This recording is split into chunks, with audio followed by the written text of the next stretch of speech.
Welcome to Holy Wednesday. It really was a quiet day. Amen. Let's review. We started on Palm Sunday when Jesus paraded in on the donkey and basically proclaiming publicly that he was the Messiah, the Son of God. Everybody was happy. Everybody was saying, Hosanna, Hosanna, Hosanna.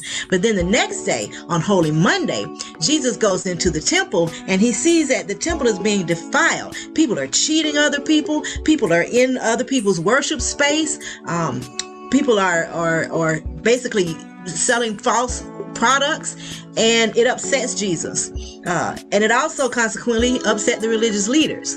That was Holy Monday. On Holy Tuesday, he finds himself back in Jerusalem in the temple teaching.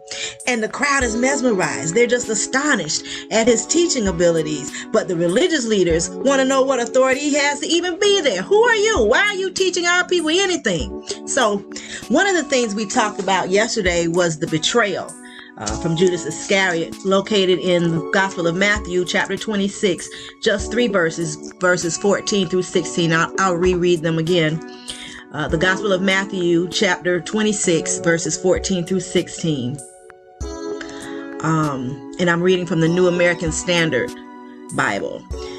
Verse 14, then one of the 12, named Judas Iscariot, went to the chief priests and said, "What are you willing to give me to betray him to you?"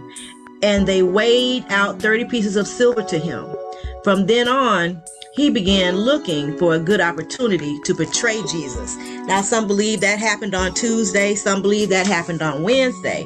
In Mark's Gospel, chapter 14, verses 1 to 2. After 2 days, it was the Passover and the Feast of Unleavened Bread. And the chief priests and the scribes sought how they might take him by trickery and put him to death. But they said, not during the feast, lest there be an uproar of the people, because the people were really on his side and the people viewed Christ as the prophet.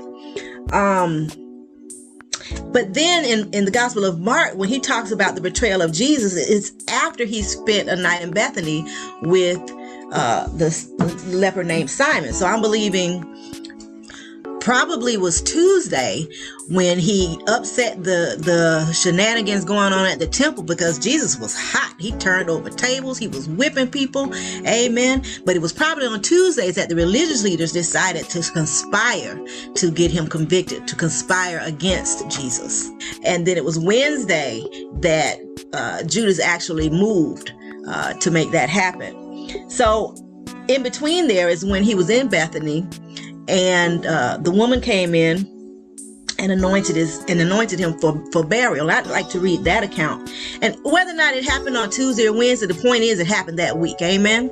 And that's in the Gospel of Mark, chapter 14. I'm going to go 3 through 9. Now, this is the New King James Version. I'm going to tell you something about using different versions. I often study out of multiple translations because they clue you on different perspectives, for one thing. But mostly now with the Gospels, I lean towards John and Matthew, because they were the only 2 of the 4 gospel writers that personally knew Jesus. So I kind of tend to want to believe them first because they're firsthand witnesses. Amen.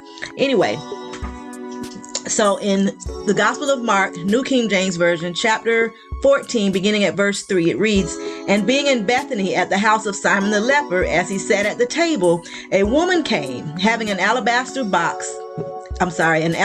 flask of very costly oil of spikenard. Then she broke the flask and poured it on his head. And there were some who were indignant among themselves and said, why was this fragrant oil wasted? For it might have been sold for more than 300 denarii and given to the poor. And they criticized her sharply. But Jesus said, let her alone. Why do you trouble her? She has done a good work for me. For you have the poor with you always, and whenever you wish, you may do them good. But me you do not have always. She has done what she could. She has come beforehand to anoint my body for burial. Assuredly, I say to you, wherever this gospel is preached in the whole world, what this woman has done will also be told as a memorial to her. Isn't that beautiful? We didn't talk about everything he supposedly had done on that Tuesday, but I'm believing that Christ was tired and maybe he spent the day Wednesday resting in Bethany, because on that Tuesday, he was fighting with the religious leaders, and they were trying to trick him up, and he was trying to give them answers, but also warn them of where their disbelief was going to lead them. Amen. Then he gave the Olivet Discourse, where he was talking about the future and what's going to happen when he returns. He gave several parables. So he taught a lot that day. And I imagine he was just really tired. I know I'm tired whenever I teach for a good session. Amen. Mentally drained.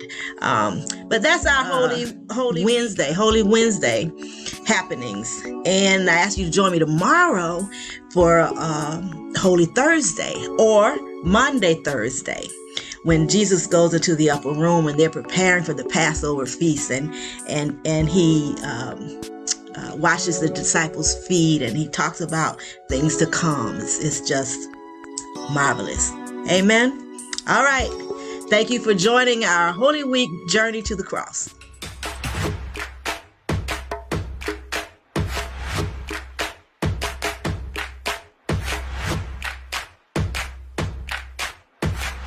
We're about that church life. This is not the place to come. It's the place to become. Greater St. Paul AME Church, the Boynton Beach Blessing.